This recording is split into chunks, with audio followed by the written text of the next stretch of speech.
భరద్వాజ గారు 'ఆయుధ పూజ' సాంగ్ ఒకటి వాయిదా పడింది. అవును. ఎన్టీఆర్ ఫ్యాన్స్ ఈగర్లీ వెయిట్ చేశారు. అవును. అదొకటి వాయిదా పడింది. ప్రమోషన్స్ చూస్తేనే ఫుల్ స్వింగ్లో నడుస్తున్నాయి. అవును. దేవర ప్రమోషన్స్ విషయంలో ఎలా జరుగుతుంది? టికెట్లు ఒకటి రికార్డులు అని చెప్పేసి వాళ్ళు వేస్తూ ఉన్నారు ప్రీమియర్. అవును. అంటే మొదటి నుంచి కూడా వినిపిస్తున్న మాట ఒక 15 రోజుల నుంచి ఓవర్సీస్లో విపరీతమైన రెస్పాన్స్ కనిపిస్తోంది ఈ సినిమాకి అని. టికెట్లు విపరీతంగా అమ్ముడవుతున్నాయి, రికార్డు స్థాయిలో 5 లక్షల పైన అంటున్నారు ప్రీమియర్ షోకి. ప్రీమియర్స్కి అంటే అబ్రాడ్లో పడేటువంటి ప్రీమియర్స్కి విపరీతమైన రెస్పాన్స్ కనిపిస్తోంది అనేది ఒకటి. రెండోది, మొన్న రిలీజ్ అయినటువంటి ట్రైలర్, ఆ ట్రైలర్ మీద మొదట కొంచెం మిక్స్డ్ టాక్ వినిపించినప్పటికీ 70% పైన అది సక్సెస్ రేట్తోనే నడుస్తోంది. ఒక పక్క ట్రోలింగ్ నడుస్తుంది, ఒక పక్క వ్యూవర్షిప్ నడుస్తోంది. అంటే అధికారికంగా వీళ్ళు వేసిన లెక్కల ప్రకారం 70% విజయవంతం అయిపోయింది అది అని.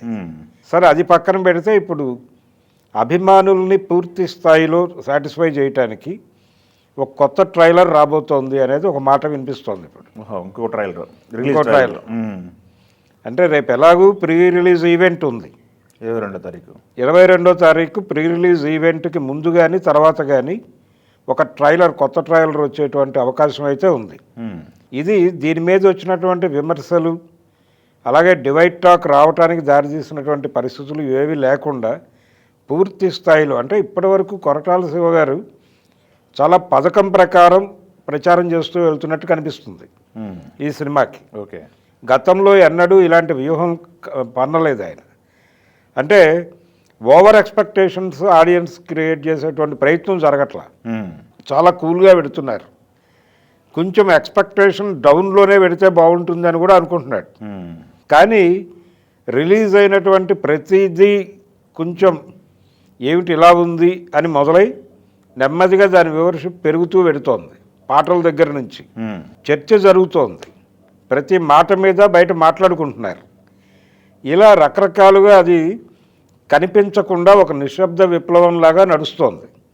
దీనికి తోడు ఇప్పుడు ఈ అబ్రాడ్లో కనిపిస్తున్నటువంటి రెస్పాన్సు ఇవన్నీ చూస్తే ఈ సినిమా డెఫినెట్గా కనిపించకుండా చాలా రికార్డులు క్రియేట్ చేస్తుంది అనిపిస్తోంది.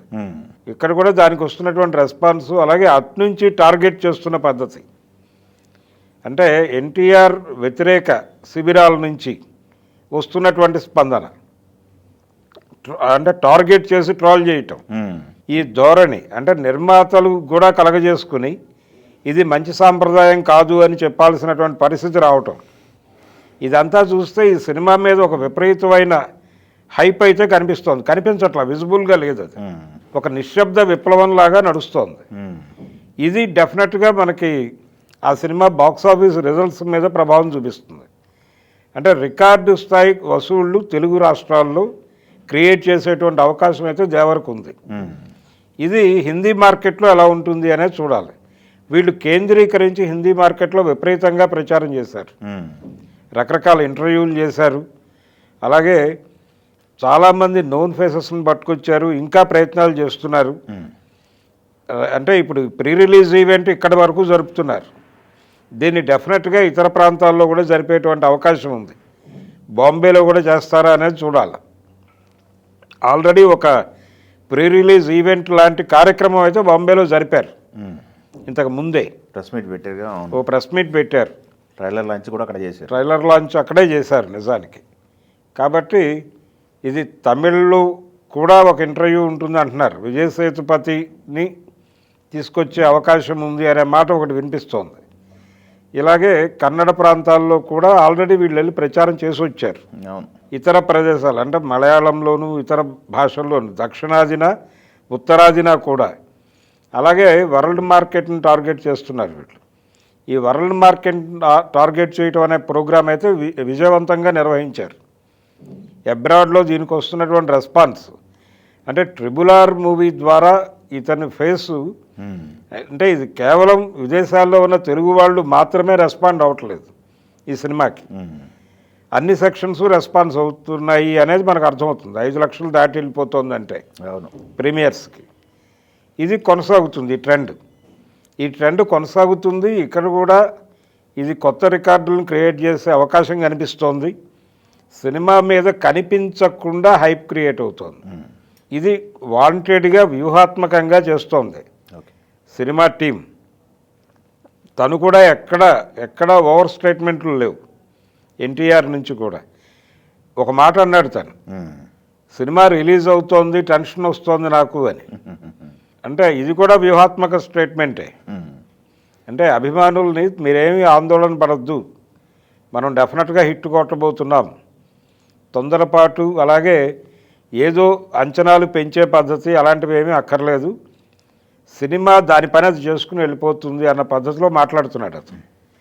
ప్రతి చోట ప్రతి ఏరియాలోనూ అదే మాట్లాడుతున్నాడు. సో యూనిట్ కూడా ఎవరు కూడా ఎటువంటి అంచనాలు పెంచేటువంటి ప్రయత్నమో లేకపోతే ఒక విద్వేషాన్ని రెచ్చగొట్టేటువంటి ప్రయత్నమో చేయట్లేదు. చాలా సంయమనంతో సమన్వయంతో సినిమాని జనంలోకి తీసుకెళ్ళడం కోసం కంటెంట్ని మాత్రమే నమ్ముకుని మాట్లాడుతున్నారు. ఓకే. అలాగే కంటెంట్ మీద ఉన్నటువంటి రకరకాల అపోహల్ని తొలగించే ప్రయత్నం చేస్తున్నారు. ఓకే. ఇదేదో ఒక తీర ప్రాంత భూముల పోరాటం మాత్రమే చెప్తున్నారు అనే అనుకోనక్కర్లేదు. ఇది out and out commercial film అనేది మాట మాట్లాడాడు ఎన్టీఆర్. ఓకే. దాన్ని ఆయన ధృవీకరించాడు కొరటాల శివ. ఇలా ఒక సమన్వయంతో నడుస్తోంది ఇది. గతంలో ఎన్నడూ అంటే ఇంతకుముందు సినిమాలకు తీసుకొని స్పెషల్ కేరు ఈ సినిమా ప్రమోషన్కి తీసుకుంటున్నారు అన్ని విధాలుగా. ఓకే. ఇది అడ్వాంటేజ్గా మారుతోంది సినిమాకి. ఒక పాజిటివ్ వైబ్ విపరీతంగా కనిపిస్తోంది. ఇది దేవర ఆషామాషి సినిమా అయితే కాదు. రెండోది, దీనికి ఒక అడ్వాంటేజ్ ఏంటంటే దసరా వరకు ఒక లాంగ్ ఇన్నింగ్స్ ఆడుకోవడానికి స్పేస్ ఉంది. ఒకే ఒక్క సినిమా దీనికి ఆపోజిట్గా ఉంది. కార్తీక్ సినిమా ఒకటి వస్తోంది అదే రోజు. అది తప్ప ఇంకా ఏ రకమైనటువంటి ఇబ్బంది లేదు.